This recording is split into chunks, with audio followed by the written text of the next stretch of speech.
പരിശീലകൻ ജമിക് സാറും എത്തിച്ചേർന്നിട്ടുണ്ട്. ഏറ്റവും ബഹുമാനായ എൻ്റെ പ്രിയ സുഹൃത്തുക്കളെ, നിങ്ങൾ ഈ കാണുന്നത് CPM ഒരു അഭിമാന നിമിഷമാണ്. ഇതിനൊപ്പം തന്നെ ഒരു ചോദ്യം കൂടി നമ്മുടെ നാട്ടുകാർ ഇപ്പോൾ ഭരിച്ചുകൊണ്ടിരിക്കുന്ന ഗവൺമെന്റിന്റെ ആ ഒരു ഭരണ നേതൃത്വത്തിന്റെ ആ ഒരു പാർട്ടിയോട് തീർച്ചയായിട്ടും ചോദിക്കണം, നിങ്ങൾ കൊടുക്കാമെന്ന് പറഞ്ഞ വീടുകൾ എവിടെ? അതിന് വല്ല തീരുമാനമായിരിക്കുന്നോ? നിങ്ങൾ കൊടുക്കുമോ? എൻ്റെ പ്രിയപ്പെട്ട കോൺഗ്രസ്സുകാരെ, ആ വയനാട്ടുകാർക്ക് ആ വീട് കൊടുക്കുമോ എന്നാണ് നിങ്ങൾ അറിയേണ്ടത്. ഇനി എന്ത് വീട്, ഏത് വീട് എന്നൊക്കെ സംശയമുള്ള ആളുകൾക്ക് വേണ്ടി മാത്രമാണ് ഇനി ചില്ലറ സംഗതികളൊക്കെ കാണിക്കുന്നത്. ഇതാ കുറച്ച് പഴയ വീഡിയോ ആണ്. ഇപ്പോൾ വീടില്ല, മഴയൊക്കെ പെയ്യുമ്പോൾ വീട്ടിലൊക്കെ ചോരുവാണ്, വീടൊക്കെ ചോരുവാണ്. അപ്പം നല്ല വീട് എനിക്ക് വെച്ചായിരുന്നു.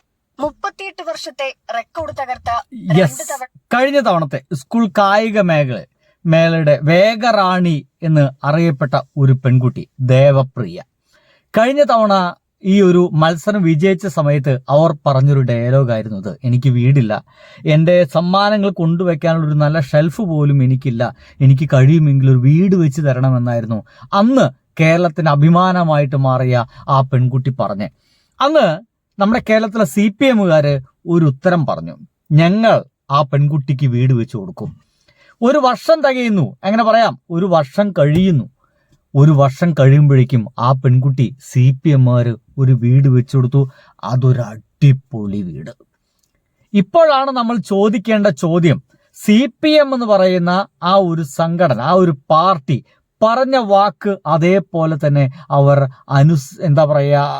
പരിപാലിക്കുന്നു എന്നുള്ളതാണ്. കേക്ക് റെക്കോർഡുകളൊന്നും കൊണ്ടുവയ്ക്കാൻ ഇവർക്ക് വീടില്ല എന്നുള്ളതായിരുന്നു നമ്മുടെ ഏറ്റവും വലിയൊരു പ്രശ്നം. ഈ റെക്കോർഡ് ബ്രേക്ക് ആണെങ്കിൽ അവർക്ക് വീട് വെച്ചു കൊടുക്കാന്നുള്ളത്.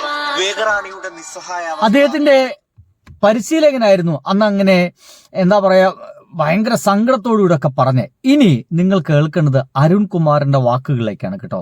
അരുൺകുമാർ അതിഗംഭീരമായിട്ടാണ് ഈ ഒരു വിഷയത്തെക്കുറിച്ച് സംസാരിക്കുന്നത് തന്നെ. നമ്മളുടെ ഈ വാർത്താ ജീവിതത്തിലെ നമുക്ക് സന്തോഷം കിട്ടുന്ന ഒരു നിമിഷം എന്ന് പറയുന്നത് ഒരു വാർത്തയുടെ ഇടപെടൽ കൊണ്ട് ഒരു കുടുംബത്തിന് അല്ലെങ്കിൽ ഒരു മനുഷ്യന് ഒന്ന് സന്തോഷിക്കാൻ ഒരു അവസരം ഉണ്ടാവുന്നു എങ്കിലാണ്. കൂരയില്ലാത്തവർക്ക് കൂര, ഭക്ഷണമില്ലാത്തവർക്ക് ഭക്ഷണം, തൊഴിലില്ലാത്തവർക്ക് തൊഴിൽ, അങ്ങനെ അവകാശങ്ങൾ നിഷേധിക്കപ്പെട്ട മനുഷ്യർക്കൊപ്പം നിൽക്കുമ്പോഴാണ് ഈ വാർത്തായാത്ര യഥാർത്ഥത്തിൽ ധന്യമാകുന്നത്. അത്തരമൊരു നിമിഷത്തിലേക്കാണ് സംസ്ഥാന സ്കൂൾ കായികമേളയിലെ വേഗറാണി ദേവപ്രിയ ഷൈബുവിന് വീടുണ്ടായിരുന്നില്ല. ആകെ തകർന്ന് പൊട്ടിപ്പൊളിഞ്ഞ വീടിന്റെ ദൃശ്യങ്ങൾ അവർ സംസാരിക്കുന്നത് ഭയങ്കര രസമാണ്. ശരിയാണ്, റിപ്പോർട്ടർ ചാനലാണ് ആ ഒരു പെൺകുട്ടിയുടെ ആ ഒരു ദുരവസ്ഥ കൊണ്ടുവന്നത്. ആ ദുരവസ്ഥ കൊണ്ടുവന്നത് വളരെ നല്ല കാര്യം തന്നെയാണ്, ഒരു സംശയമില്ല. പക്ഷേ അത് ഏറ്റെടുത്തതാവട്ടെ CPM ആണ്. CPM എന്ന് തന്നെ ഒരു മടിയും കൂടാതെ റിപ്പോർട്ടർ ചാനൽ പറയുന്നുണ്ട് എന്നുള്ളതാണ്. റിപ്പോർട്ടർ പ്രേക്ഷകരെ കാണിച്ചു. ദേവപ്രിയ ഷൈബുവിന് വീട് ഒരുക്കി കൊടുക്കാമെന്ന് CPM തീരുമാനിച്ചു. CPM ഈ ദേവപ്രിയ ഷൈബുവിന് ഒരുക്കുന്ന വീടിന്റെ താക്കോൽ കൈമാറ്റ ചടങ്ങ് ഇന്നാണ്. ഇന്ന് ഇടുക്കി കാൽവരി മൗണ്ടിൽ നടക്കുന്ന ചടങ്ങിൽ പ്രതിപക്ഷ നേതാവ് പിണറായി വിജയൻ താക്കോൽ കൈമാറും. നേടിയെടുക്കുന്ന അംഗീകാരങ്ങൾ സൂക്ഷിച്ചു വയ്ക്കാൻ അടച്ചുറപ്പുള്ള വീട് എന്ന സ്വപ്നമാണ് പൂവണിയുന്നത്. ദേവനന്ദയുടെ നിസ്സഹായ അവസ്ഥ റിപ്പോർട്ടിലൂടെ കണ്ട CPM ഇടുക്കി ജില്ലാ സെക്രട്ടറി CV വർഗീസാണ് സ്വപ്നഭവനം എന്ന പ്രഖ്യാപനം നടത്തിയത്.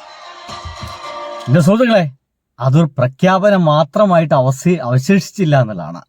നമ്മളെ നാട്ടില് പലരും ഇങ്ങനെ പല പ്രഖ്യാപനങ്ങൾ നടത്താറുണ്ട്. വായുവിലൊക്കെ കൂട്ടിയിട്ട് 300 വീടൊക്കെ ഉണ്ടാക്കി കൊടുത്ത ആളുകളൊക്കെ ഉണ്ട്. വായുവിലെ നിന്ന നിൽപ്പില് 300-400 വീടുണ്ടാക്കി കൊടുത്ത ആൾക്കാരുണ്ട്. അതിപ്പോഴും വായുവിലാണ്.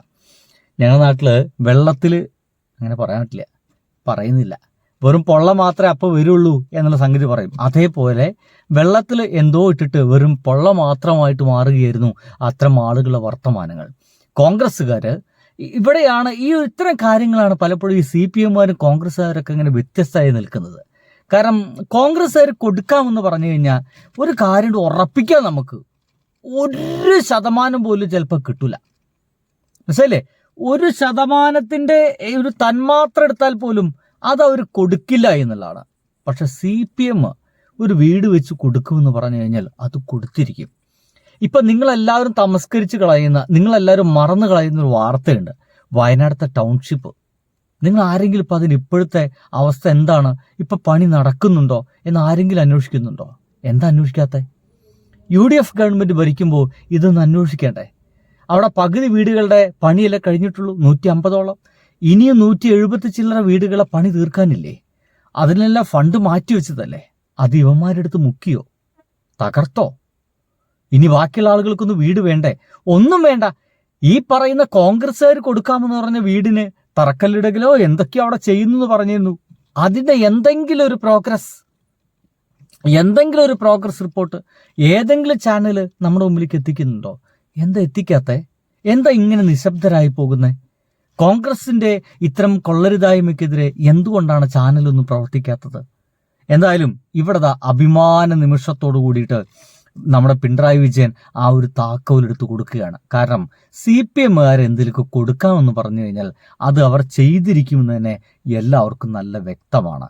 ഇനി അവര് തന്നെ സംസാരിക്കുന്ന കേൾക്കുക. പെൺകുട്ടി, ഞാൻ കരുതിയതിനേക്കാളും വലിയ വീടാണ് ഇനി കിട്ടിയത്. ഞാൻ ഇത്ര പ്രതീക്ഷിച്ചൊന്നും ഇല്ല. ഇത്ര പെട്ടെന്ന് വീട് പണിത് കിട്ടുമെന്ന് ഞാൻ പ്രതീക്ഷിച്ചില്ല. CV വർഗീസിന് വർഗീസ് സഖാവിന് ഞാൻ നന്ദി പറയുന്നു. അപ്പൊ ദേവപ്രിയ മോളെ അന്ന് പറഞ്ഞപ്പോ ഞങ്ങൾക്ക് എല്ലാം ആദ്യം ഒക്കെ സങ്കടമായിരുന്നു. പക്ഷേ മനസ്സിലിങ്ങനെ ഒരു വീട് വേണം, ഒരു അടച്ചുറപ്പുള്ള വീട് വേണം, മെഡലൊക്കെ കൊണ്ടുവയ്ക്കാൻ, അത്രയല്ലേ ഉദ്ദേശിച്ചിരുന്നുള്ളൂ. വർഗീസേട്ടനും പാർട്ടിയിൽ നിന്നിരുന്ന വീട് എങ്ങനെയുണ്ട്? മൊത്തം വീട് കണ്ടപ്പോ സന്തോഷമായോ? സന്തോഷമായി. ഞാൻ വിചാരിച്ചതിനേക്കാളും വലിയ വീടാണ് എനിക്ക് കിട്ടിയത്. വളരെ സന്തോഷമായി. ഇപ്പൊ ഷെൽഫില് നിറയെ ട്രോഫികളൊക്കെ വെക്കാനുള്ള സ്ഥലമൊക്കെ ഇല്ലേ? ഉണ്ട്. ആ ദൃശ്യങ്ങൾ കൂടി കാണിച്ചു തരാൻ വരുൺ. അതായത് നേരത്തെ കഴിഞ്ഞ വർഷം ഈ വീട് വരെ ഒരു ചാക്കിന്റെ അകത്തും ഈ കവറിന്റെ അകത്തൊക്കെ ആയിരുന്നു, ചാക്കുകളിലായിരുന്നു അവർക്ക് കിട്ടിയ സമ്മാനങ്ങളെല്ലാം അവർ കെട്ടിവെച്ചിരുന്നത്. അതൊക്കെ ഇപ്പൊ ഇങ്ങനെ അതിസുന്ദരമായ വീട് അല്ലേ? എത്ര ഗംഭീരമായ വീടാണ്. ആ സുന്ദരമായ വീട്ടിലിങ്ങനെ അറേഞ്ച് ചെയ്ത് വെച്ചിരിക്കുന്നു. ഇത്ര സന്ദർഭങ്ങളിലാണ് സത്യം പറഞ്ഞു കഴിഞ്ഞാലോ ഒരു ഇടതുപക്ഷ അനുഭാവി എന്ന നിലയ്ക്ക്, ഒരു ഇടതുപക്ഷക്കാരെന്ന നിലയ്ക്ക് ഒരു അഭിമാനം തോന്നുക ഇപ്പോഴൊക്കെയാണ്. ഇത്ര സന്ദർഭങ്ങളാണ്, ഒരു സംശയമില്ല. അഭിമാനിക്കാവുന്ന നിമിഷം തന്നെയാണ്.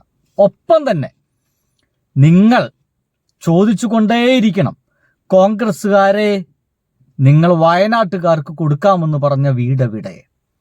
ടൗൺഷിപ്പിന്റെ പണി നിങ്ങൾ നിർത്തിയോ? ഇത്തരം ചോദ്യങ്ങൾ ചോദിച്ചുകൊണ്ടേയിരിക്കണം. ബൈ.